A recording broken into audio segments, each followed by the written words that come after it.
ওই ইহুদি ডাক দিয়া বলেন, ওগো নবী আমার, আমি তাওরাতের মধ্যে পড়লাম আপনার বর্ণনা খুলুকে আদিম সম্পর্কে আমি পড়লাম, আমি তা পড়িয়া আমি আপনাকে পরীক্ষার জন্য এই কাজ করলাম গো নবী আমার। ও নবী, আমি আপনাকে পরীক্ষা করিয়া নিলাম, আপনি আমাকে পরীক্ষার মধ্যে, আপনি আমার পরীক্ষার মধ্যে পাশ করিয়া নিয়েছেন।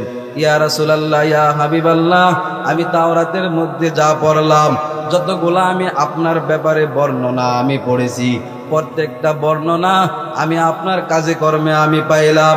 ও নবী আমার, এই মুহূর্তে আপনি আমাকে কালিমা পড়াইয়া মুসলমান বানাইয়া দিন। তখন ওই ইহুদি সঙ্গে সঙ্গে নবীর কাছে আসিয়া কালিমা পড়িয়া মুসলমান হয়ে যায়।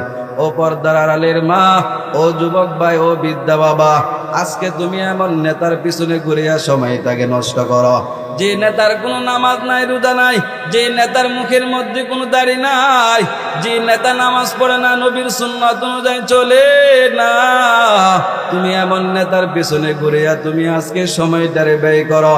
ও যুবক ভাই, তুমি নবীর খুলুকে আজিমকে তুমি অনুসরণ করো, নবীর উপর দরুদ পড়ো, যে নবীর পাওয়ার আখিরাতে অনেক বেশি, যে নবীর পাওয়ার দুনিয়ার মধ্যে অনেক বেশি ছিল, যে নবীর সম্মান আল্লাহ তাআলা পৃথিবীর মধ্যে আর কাউকে দেয় নাই।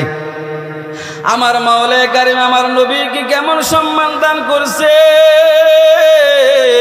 আপনি যখন কালিমা পড়িয়া মুসলমান হয়ে যান, কিন্তু আমার মাওলায়ে কারীম ওই কালিমার মধ্যে আমার মাওলায়ে কারীম মুহাম্মাদের নামটা ঢুকাইয়া দিলেন।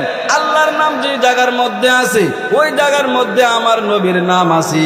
আপনি যে কোনো কাজের মধ্যে যাইবেন, কাজের শুরুতে কিন্তু নবীর শানে দরুদ পড়তে হয়।